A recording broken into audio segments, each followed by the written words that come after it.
Gálatas 2.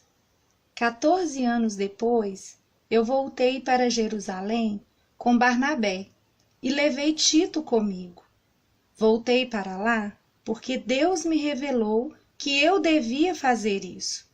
Ali, numa reunião particular com os líderes da igreja, eu expliquei a eles a mensagem do Evangelho que anuncio aos não-judeus.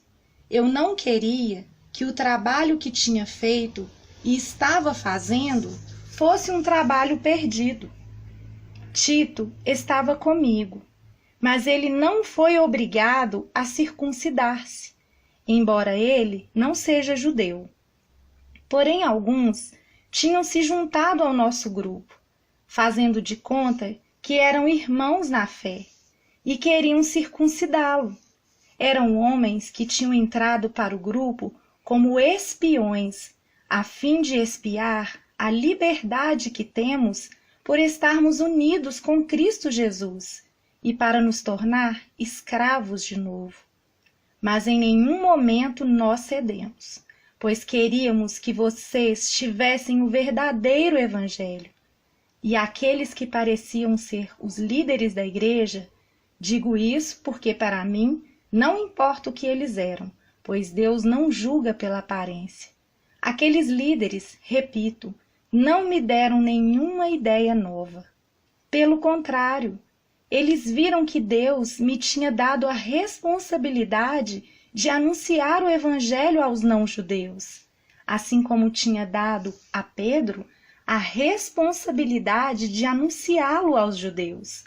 Pois pelo poder de Deus fui feito apóstolo para anunciar o Evangelho aos não-judeus, assim como Pedro foi feito apóstolo para anunciar o Evangelho aos judeus.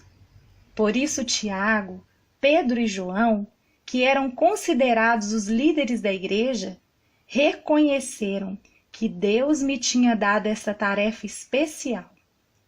E como sinal de que éramos todos companheiros, eles deram a mim e a Barnabé um aperto de mãos.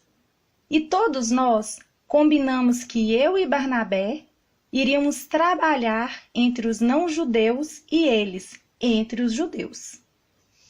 Eles nos pediram só uma coisa, que lembrássemos dos pobres das igrejas deles, e isso eu sempre tenho procurado fazer. Porém, quando Pedro veio para Antioquia da Síria, eu fiquei contra ele, em público, porque ele estava completamente errado. De fato, antes de chegarem ali alguns homens mandados por Tiago, Pedro tomava refeições com os irmãos não-judeus. Mas, depois que aqueles homens chegaram, ele não queria mais tomar refeições com os não-judeus, porque tinha medo dos que eram a favor de circuncidar os não-judeus.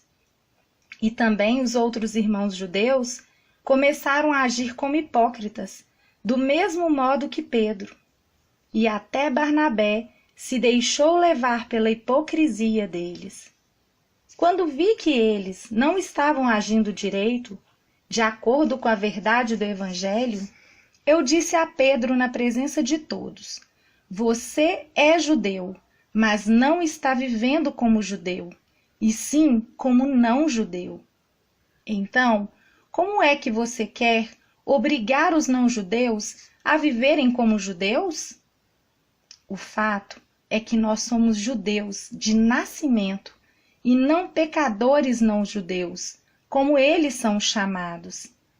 Mas sabemos que todos são aceitos por Deus somente pela fé em Jesus Cristo, e não por fazerem o que a lei manda.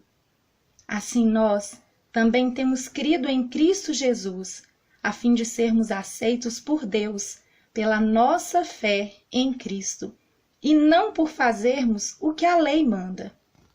Pois ninguém é aceito por Deus por fazer o que a lei manda. Ao procurarmos ser aceitos por Deus, por estarmos unidos com Cristo, fica claro que somos pecadores como os não-judeus. Mas será que isso quer dizer que Cristo trabalha em favor do pecado? Claro que não. Se eu, depois de ter destruído a lei, começar a construí-la de novo, como meio de ser aceito por Deus, aí sim fica claro que eu havia quebrado a lei. Pois quanto à lei, estou morto, morto pela própria lei, a fim de viver para Deus. Eu fui morto com Cristo na cruz. Assim, já não sou eu quem vive, mas Cristo é quem vive em mim. E esta vida que vivo agora, eu a vivo pela fé no Filho de Deus, que me amou e se deu a si mesmo por mim. Eu me recuso a rejeitar a graça de Deus, pois, se é por meio da lei que as pessoas são aceitas por Deus, então a morte de Cristo não adiantou nada.